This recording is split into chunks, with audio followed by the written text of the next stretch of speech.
Salut les amis de la toile, bienvenue, heureux de vous retrouver aujourd'hui. Encore un nouveau concept des meilleurs films.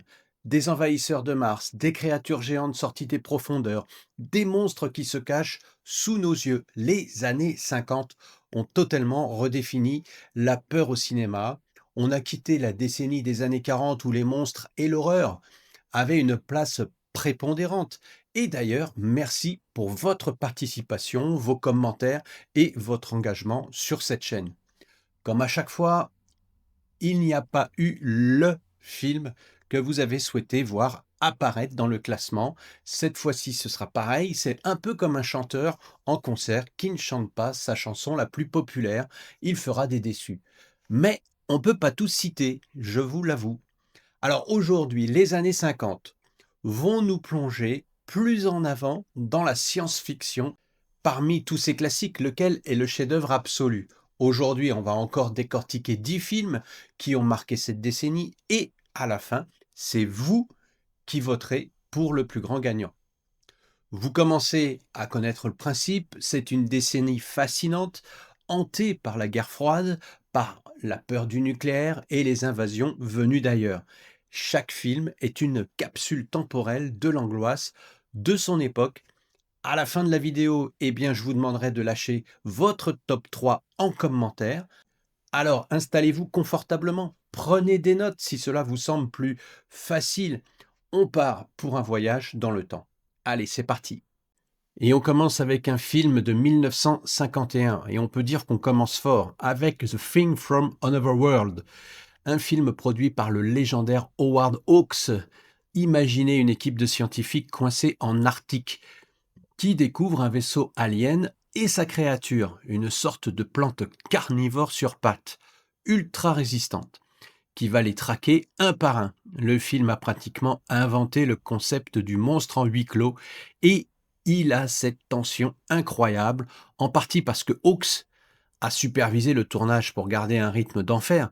C'est un peu l'ancêtre d'Alien, mais c'est surtout ce film qui sera à la base du remake de John Carpenter de 1982. Ici, on a affaire à un classique qui nous rappelle que le danger vient parfois de sous la glace. Mais un visiteur de l'espace n'est pas toujours hostile. Mais un visiteur de l'espace n'est pas toujours hostile. Alors, est-ce que ce film sera retenu dans votre classement?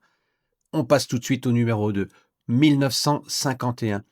On enchaîne avec un film au message radicalement différent. Le jour où la Terre s'arrêta de Robert Wise. Ici, pas de monstre destructeur, mais un visiteur extraterrestre, Klaatu, qui atterrit à Washington pour livrer un message à l'humanité. Cessez vos guerres et votre course à l'armement nucléaire, ou nous vous considérerons comme une menace pour l'univers. Accompagné de son robot indestructible, Gort, il est accueilli avec méfiance et bien sûr violence. Le film est une critique directe de la paranoïa, de la guerre froide et un puissant appel à la paix. Un film avec un tel message ne serait pas trop en ce moment. Il a offert au cinéma l'une des répliques les plus cultes de la science-fiction. Klaatu Barada Nikto, une phrase de sécurité pour stopper Gort, qui est entrée dans la pop culture.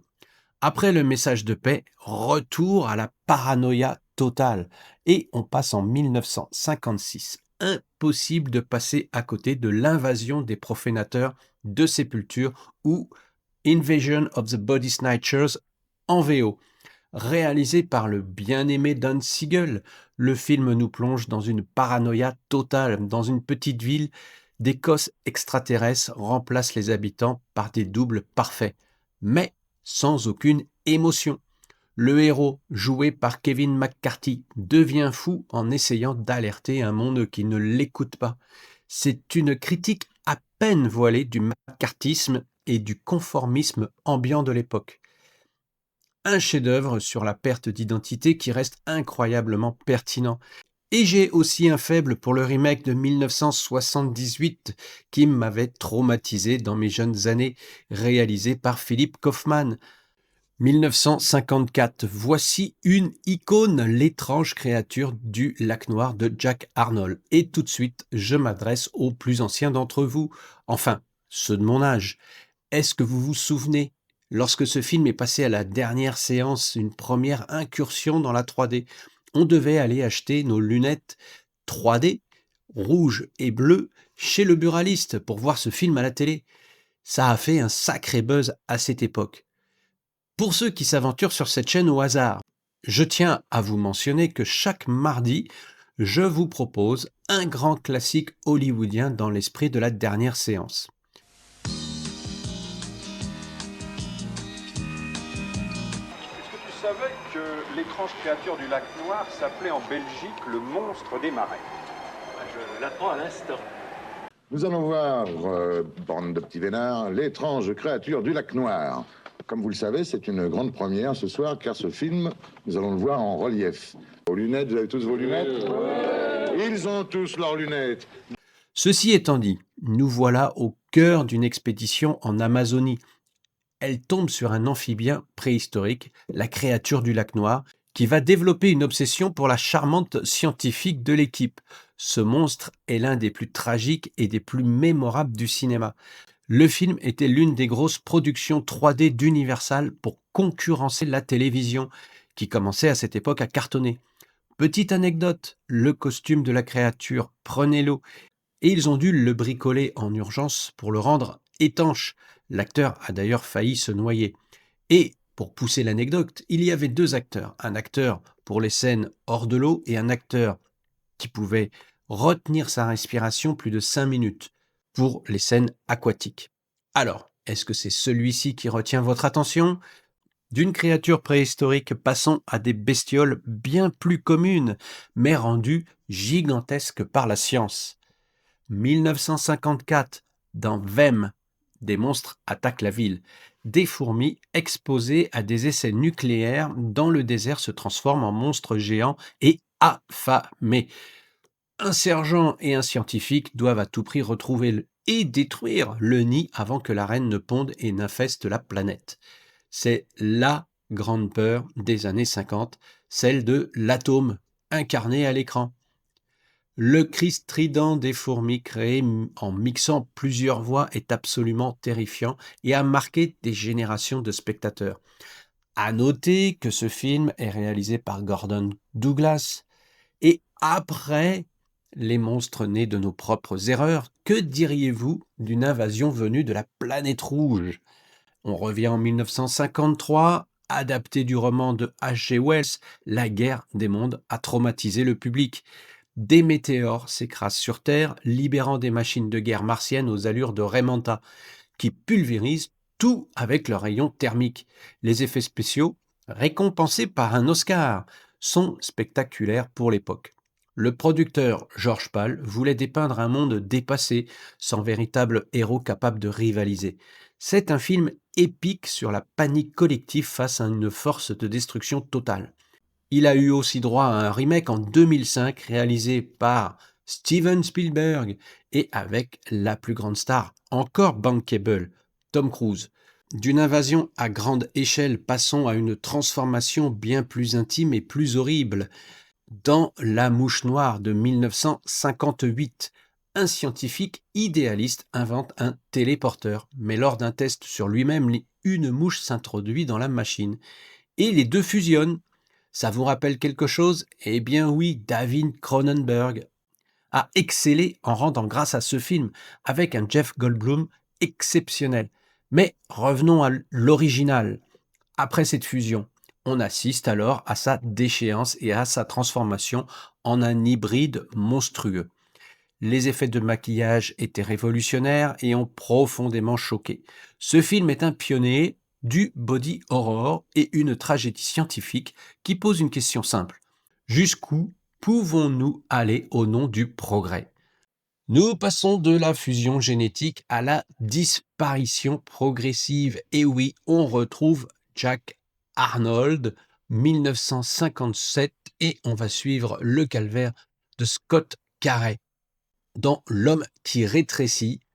Avant de choisir ce film dans ce top, sachez que je vous ai proposé une rétrospective très récemment et que je vous invite à la découvrir. Donc, après avoir traversé un étrange nuage radioactif, notre héros ordinaire commence à rétrécir encore et encore. Son propre chat devient un prédateur mortel, une araignée, une créature titanesque. Adapté d'un roman du grand Richard Matheson, le film va bien au-delà du simple film de monstre et il explore des thèmes existentiels vertigineux. La fin, à la fois poétique et terrifiante, est l'une des plus audacieuses de toute l'histoire de la science-fiction. Encore une fois, Stan Lee n'a rien inventé. De l'infiniment petit, envolons-nous maintenant vers les confins de l'espace. Vous avez vu, on voyage beaucoup aujourd'hui. J'espère que ces sauts temporels vous plaisent. 1956. Voilà le véritable précurseur de Star Trek. Planète interdite suit un équipage qui enquête sur la disparition d'une colonie sur la planète Altaïr 4. Ils y trouvent 2 survivants et un secret mortel, un monstre invisible né du subconscient. C'est un film révolutionnaire avec le génial Robbie le robot et une bande-son qui n'est pas une musique mais des tonalités électroniques créées par le couple Baron. Une première absolue qui a défini le son de la science-fiction. Et c'est aussi l'occasion de voir Leslie Nielsen dans un rôle 100% sérieux. Mais si, vous le connaissez, c'est le lieutenant Frank Drebin, la série des Y a-t-il un flic? On va finir aujourd'hui avec 1959, et là on revient à l'horreur pure, fini la science-fiction, avec La nuit de tous les mystères, porté par l'immense Vincent Price. Un millionnaire excentrique invite 5 personnes à passer la nuit dans une maison hantée. Celui qui survit jusqu'au matin gagne 10 000 $. Le film est un jeu de massacre plein de faux semblants, mais il est surtout célèbre pour son gimmick en salle, Emergo, un système qui faisait voler un squelette au-dessus du public au moment clé du film. C'est une pure pépite de série B gothique qui a eu lui aussi ses remakes, me semble-t-il. Le premier de Robert Wise en 1963 et ensuite un moins bon de Jan de Bont en 1999, sans oublier par la suite la fameuse série qui s'en est inspirée. Et voilà, 10 films qui ont sculpté nos cauchemars et nos rêves de science-fiction. Ils ont non seulement défini une époque, mais leur influence se ressent encore aujourd'hui partout.